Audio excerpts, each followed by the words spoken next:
பத்தி படிச்சிட்டோம் சரிங்களா. ஆயுள் ஆத்மா சரத்தை பத்தி படிச்சோம். முதல்ல சரீரத்தை பத்தி உங்களுக்கு முழுசா சொல்லிட்டேன். வேணா கூட போயிட்டு யூடியூப்ல பாத்துங்க. ரெண்டாவது இந்த ஆத்மாவுடைய இயக்கம் இருதயம் என்று நான் சொல்லிட்டேன். ஏன்னா இந்த இருதயத்துல தான் எல்லா விஷயங்களையும் சேகரித்து வச்சிருக்கிறது. நம்முடைய இந்த சிறு வயது வந்து கற்றதும் நாம் சிந்திக்கிறதும் இது இரண்டும் சேர்ந்துதான் இந்த பூமியில நம்ம வாழ்க்கணும். புரியுதுங்களா? இவ்வளவுதான். ஏன்னா சின்ன சின்னப்பா சொல்லுவாங்க, இது தப்பு, இது சரி, இது பாவம், இது பண்ணக்கூடாது, இது கூட போடக்கூடாது. இந்த விஷயங்களும் இதோடு சேர்ந்து நாம் சிந்திப்போம். அம்மா அம்மா நீ சொன்னேன். இப்ப நம்முடைய கற்றுக்கொண்டதும் நம்முடைய சிந்தனையும் சேர்ந்து உங்க மனசுல பதிவாயிருக்குது. சரி, கற்றுக்கொண்டது பதிவாயிருக்குது. இதை நான் எடுக்கும்போது சிந்தித்து செயல்படுகின்றேன். அதுதான் அப்ப இந்த இருதயம் இந்த ஆத்மாவுடைய இயக்கம் என்று சொன்ன அதுக்கான கடைசி ஒரு சாட்சி வசனத்தை படிச்சுட்டு நாம இன்னும் வசனத்துக்குள்ளாக போவோம். எரேமியா 4:14. நீ ரட்சிக்கப்படும்படிக்கு உன் இருதயத்தை பொல்லாப்பற கழுவு, எந்த மட்டும் அக்கிரம நினைவுகள் உன் உள்ளத்திலே தங்கும். என்ன சொல்றது?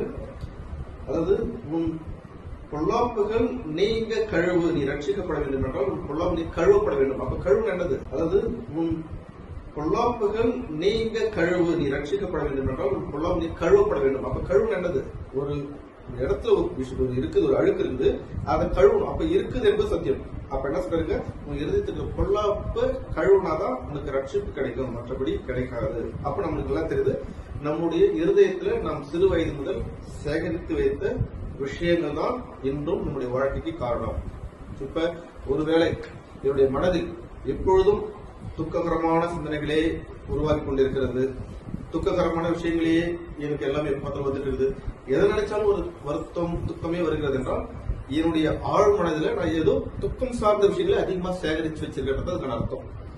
எப்பொழுது பார்த்தாலும் என்னுடைய எண்ணங்கள்லாம் பொருளாதாரம், இந்த பணம், இது சம்பந்தப்பட்டு என்னுடைய சிந்தனைகள் ஓடிக்கொண்டிருக்கிறது. எப்ப பார்த்தாலும் இது எப்படி வாங்கலாம், இது எப்படி வாங்கலாம், இது எப்படி சம்பளம் சொல்லிட்டு என்னுடைய எண்ணங்கள் தேடிக்கொண்டிருக்கிறது என்றால் என்னை அறியாமலே ஏதோ சூழ்நிலையில் இந்த உலக பொருளாதாரத்தை பற்றி என்னுடைய ஆழ் மனதில் ஒரு பெரிய ஒரு சிந்தனை வைத்துள்ளேன்.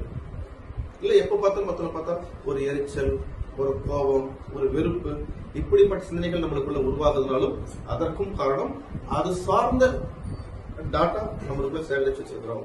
ஆனா அப்ப ஒண்ணு தெரியுது, நான் எது வச்சுக்கணும் அதுதான் எனக்குள்ள வந்து ஒரு புதுசா எது எனக்குள்ள வரல. அப்ப என்னுடைய நினைவுகள் எங்கிருந்து வருது? என்னுடைய இதயத்துக்குள்ள நான் சேகரிச்சு வச்சிருக்கிறேன். அப்ப நம்ம பரிசோதிச்சு கொள்வோம். அப்படி என்றால் என்னுடைய துக்கத்திற்கும் கோபத்திற்கும் கசப்புக்கும் வைராக்கியத்திற்கும் ஒன்றே ஒன்றுதான் காரணம், நான் சிறு வயது முதல் எதை பழகி எனக்குள் சேகரித்து வைத்துள்ளேன். சரிங்களா? புரியுதுங்களா? அப்ப பழக